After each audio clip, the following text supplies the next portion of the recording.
There is great delight in tuning through a variety of different methods and really looking to each method to move you in its own unique way, but also keep opening you. So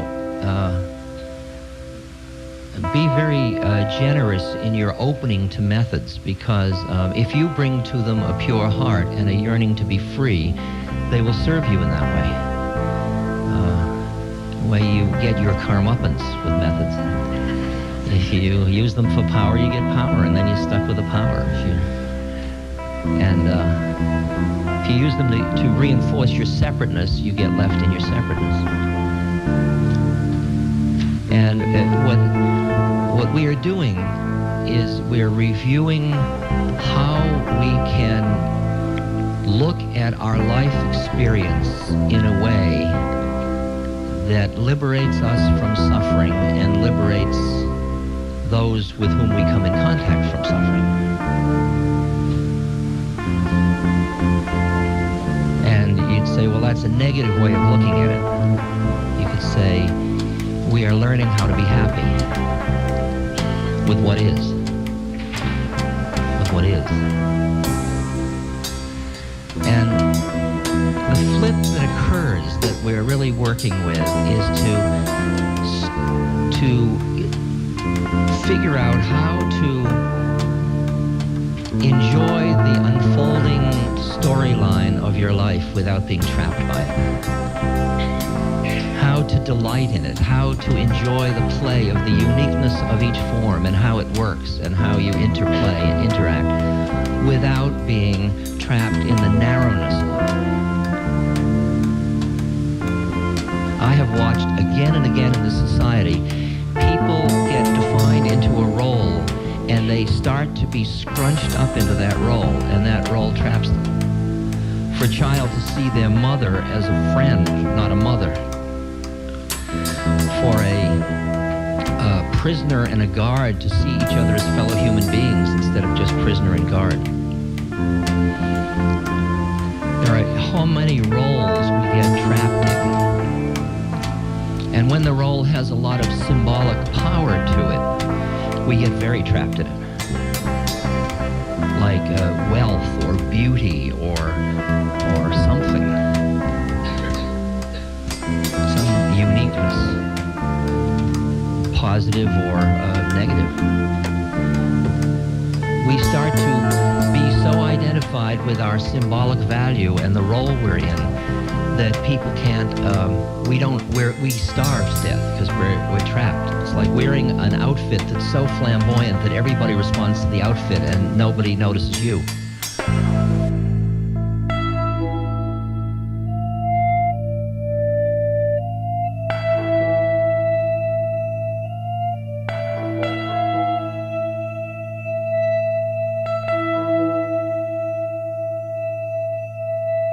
So if you're going to enter into the relation of Sangha or Satsang with somebody, you've got to realize that truth is a little scary to live with. It's much better to live with truth, however, than with the kind of numbing deception of all of us making believe a reality is real.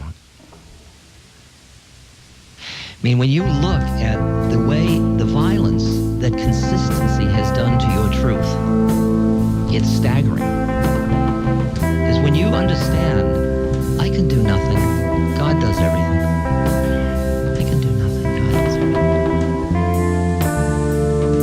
Now at one level, it's just like the Anandamayi Ma quotes yesterday. One of them is, I serve my husband as if they were God. That's a dualistic devotional practice, or path, or statement in dualism. In dualism, you spend your time loving the beloved. In non-dualism, you are the beloved.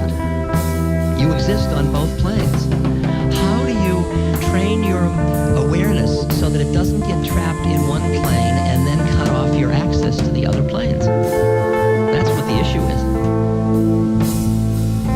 And you begin to see how your definitions of yourself keep trapping you. Let alone the projections that you have to other people, let alone their projections on you. So you and I live in a sea projective systems.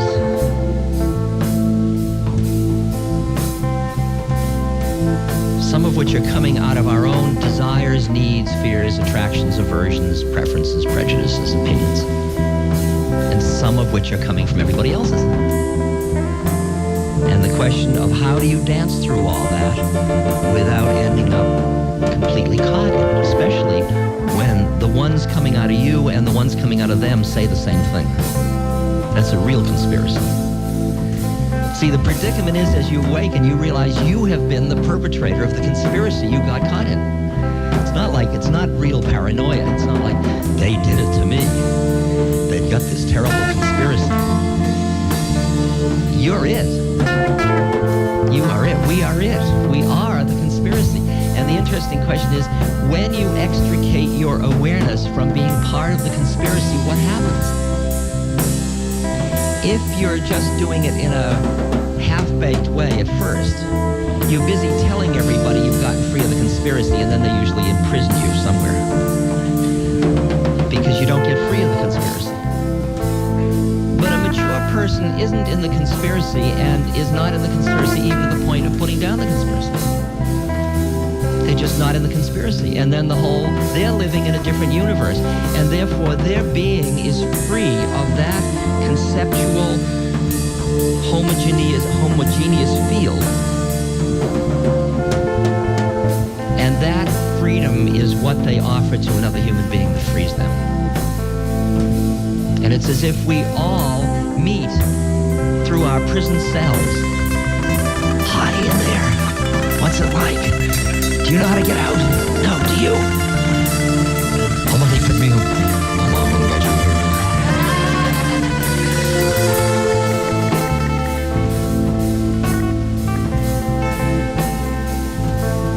And to see the maturity of being able to extricate your awareness from entrapment in role, and then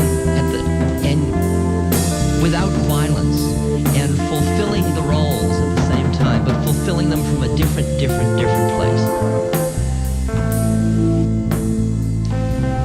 But you know, any tack you take with your mind gets boring after a while. I mean, you can only milk righteousness so many changing of pampers and so many feeding of food and so many, you can only, I'm righteously helping you down the steps. I'm righteously, You get bored with any trip. They're all too finite. Any definite, I'm your mother.